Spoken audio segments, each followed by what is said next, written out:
परिस्थिति के बाद आर्थिक परिस्थिति उस वक्त इतनी बुरी हो गई थी कि किसानों की हालत इतनी बुरी हो गई थी कि वो अपनी ज़मीन के भी मालिक नहीं थे, क्योंकि पूरा भारत देश सूबों में बँट गया था और उन सूबेदारों की जो आधिपत्य की भावना थी, वर्चस्व की भावना थी, उससे हमारी जनता त्राहिमाम हो चुकी थी।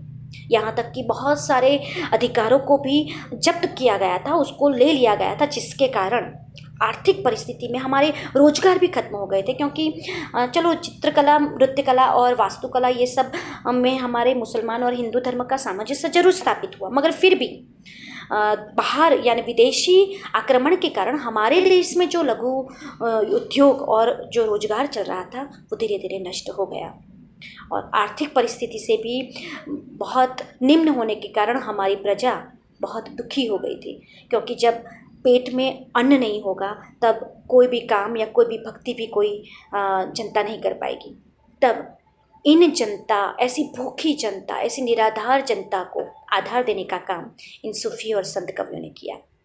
सबसे बड़ी बात यह है कि हमारे भक्ति काल में केवल संत कवि जो हिंदू थे ऐसा नहीं है, सूफी कवि भी थे जो मुसलमान भी थे और जो उन्होंने भी बहुत अच्छा योगदान दिया इन जनताओं को आश्वस्त करने के लिए, भक्ति की धारा को प्रवाहित करने के लिए। परिस्थिति के बाद सबसे महत्वपूर्ण भक्ति काल के परिवेश में यदि आता है तो वो है धार्मिक परिवेश यानी कि धार्मिक परिस्थिति। मैंने इतनी सारी बात कही तब आपको बस यही मन में लगा होगा कि भक्ति काल का जन्म जरूर मुसलमानों के आक्रमण के कारण दुखी जनता को आश्वस्त करने के लिए हुआ है। तो ये एक कारण तो है, मगर दूसरा कारण ये भी है कि ऐसा नहीं है कि भक्ति काल में ही भक्ति का जन्म हुआ है। हमारे भारत देश में भक्ति तो वेदों काल से चली आई हुई है। वेदों के बाद पुराण, पुराणों के बाद ब्राह्मण ग्रंथों के बाद जैन और बौद्ध साहित्य के बाद आलवारों के भक्तों ने भी भक्ति की जो है शुरुआत की। अब वेदों से हमारी ईस्वीसन पूर्व से हमारी जब चल रही है भक्ति की साधना, तो हम कैसे कहें कि इसी काल को भक्ति काल कहा जाए। तो उसके बारे में मैं आपको कहना चाहूँगी कि दूसरी शताब्दी से ही जब हमारी भक्ति की धारा प्रवाहित होती गई तो उसमें ऐसे कौन से कारण थे कि उसका जो है भक्ति का रूप परिवर्तित होता गया, तो उसके बारे में मैं आपको बताना चाहूँगी। तो सबसे पहले बहुत संक्षिप्त में मैं आपको कहूँगी कि सबसे पहले वैदिक काल। वेद और पुराणों की रचना हमारे हिंदी साहित्य की अमूल्य देन है, मगर उस वैदिक काल में उन वेदों और पुराणों का अध्ययन, शास्त्राध्ययन करना केवल वर्ग विशेष तक सीमित था। इसलिए आम जनता, सामान्य जनता, निम्न जाति की जनता जो है उसमें शामिल नहीं हो पा रही थी। तो इसी कारण उस वैदिक काल का धीरे धीरे अंत हुआ। फिर हुआ ब्राह्मण ग्रंथों का जन्म। ब्राह्मणों ने एक वर्चस्व स्थापित करने के लिए कह दिया कि उन्होंने एक विधि विधान बना दिए, उन्होंने कर्मकांड बना दिए, यज्ञ आदि की रचना कर दी, जिसमें भक्ति की जो मूल भावना है वो धीरे धीरे ऐसा लगता है कि लुप्त होती गई। क्योंकि कर्मकांड और बाह्य आडंबरों में उनका ध्यान इस प्रकार से आकर्षित रहता था और वो जनता को इस प्रकार से आकर्षित करती थी कि हृदय से निकली हुई भक्ति की जो मूल धारा है वो बहती नहीं दिखाई दे रही थी। और इसी से भी कह सकते हैं कि आम जनता उस भक्ति के मूल भावना से दूर होती गई। इन्हीं ब्राह्मण ग्रंथों के कारण पुरोहितवाद हमारे सामने आता है और इन पुरोहितवादों की प्रतिक्रिया के रूप जैन और बौद्ध साहित्य हमारे सामने आया। सबसे बड़ी उपलब्धि है हमारे भक्ति काल में, हमारे देश में, कि जैन और बौद्ध साहित्यों ने बहुत ही उच्च आदर्श स्थापित करके भक्ति की परंपरा को आगे बढ़ाया है।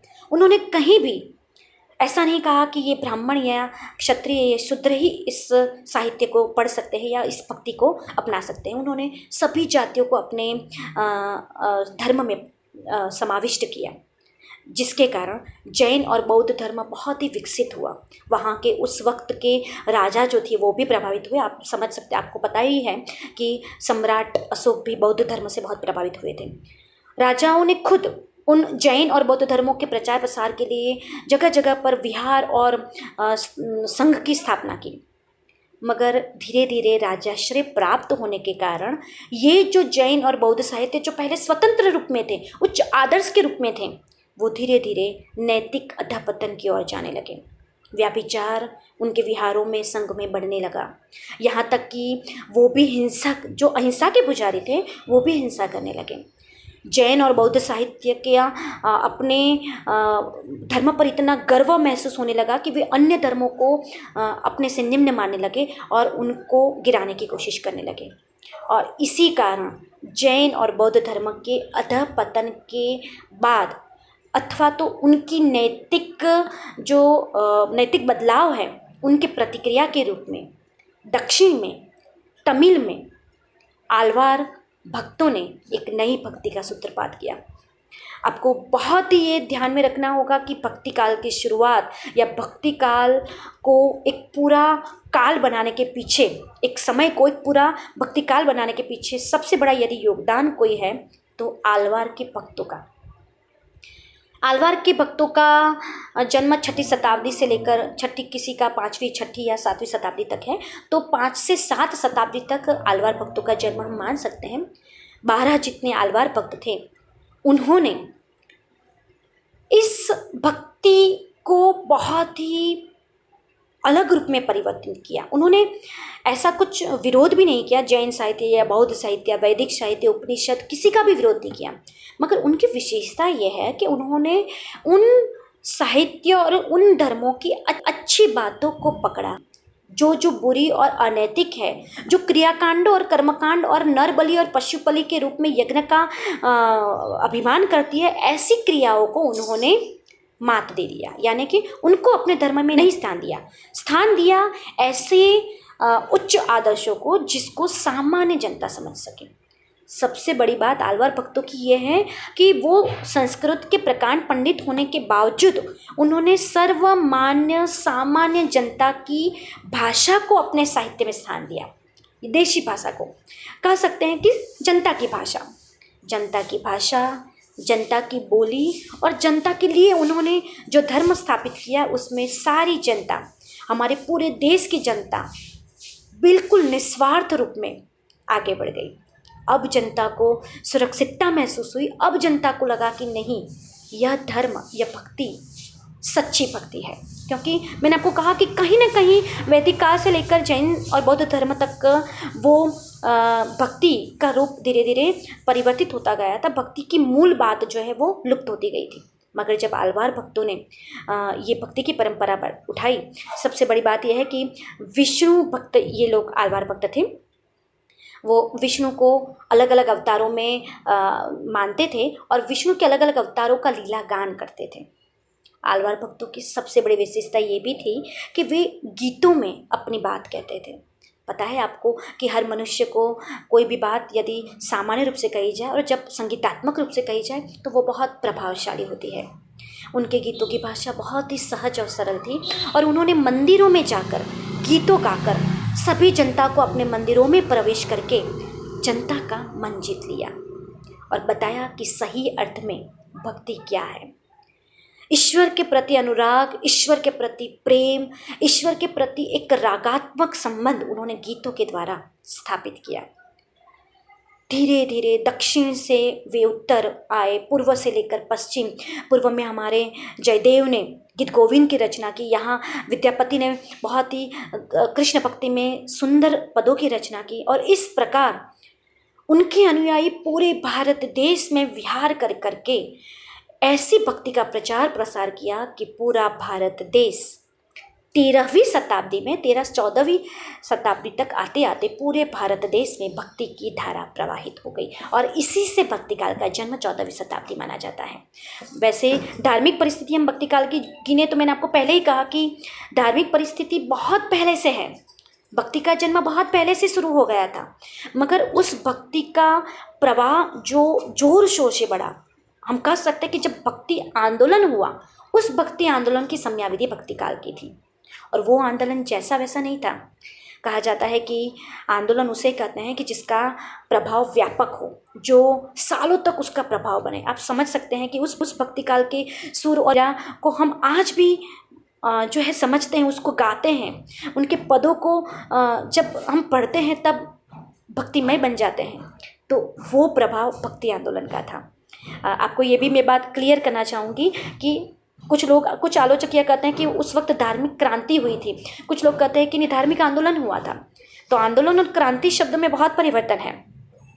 क्रांति आमूल परिवर्तन के लिए होती है। किसी भी पहले की बात है उसमें आमूल परिवर्तन लाना है, पूरा परिवर्तन लाना है और कुछ नई चीज हमारे सामने लानी है, उसको क्रांति कहते हैं। जैसे कि फ्रांस की क्रांति, और वो क्रांति जब अपना उद्देश्य पूर्ण कर देती है तब विरक्त हो जाती है। जब आंदोलन में ऐसा नहीं होता। आंदोलन आमूल परिवर्तन के लिए नहीं होता। आंदोलन उसके कारण होता है कि जो हमारी पुरानी परंपरा है उसमें से अच्छी बातों को लेकर, कुछ नई चीजों को जोड़कर सामान्य जनता के लिए या सभी के लिए सर्वग्राह्य बातों को लेकर आगे बढ़े। और आंदोलन का उद्देश्य किसी सीमा विशेष तक रहना, किसी समय विशेष तक रहना नहीं है। आंदोलन का उद्देश्य है कि वो काल विशेष को छोड़कर कालातीत हो जाए और उसका प्रभाव सालों तक रहे। तो इसी कारण वह एक आंदोलन था, क्रांति नहीं हम कह सकते हैं। हाँ, विचारों में क्रांति हुई है। जनता का जो मानस पटल एक गर्त में डूबा हुआ था, एक अंधकार में डूबा हुआ था। जनता ने मान लिया था कि अब हमारा कर्ताहार, हमारा पालनहार है ही नहीं कोई, अब हमारा पतन निश्चित है। तब एक आशा की किरण के रूप में जो उन्होंने विचारों की क्रांति लाई, जनता के भीतर एक हास्य, एक आशा का स्फुरण जो किया, उसमें हम कह सकते हैं कि वो क्रांति है। मगर एक ये जो था भक्ति आंदोलन था।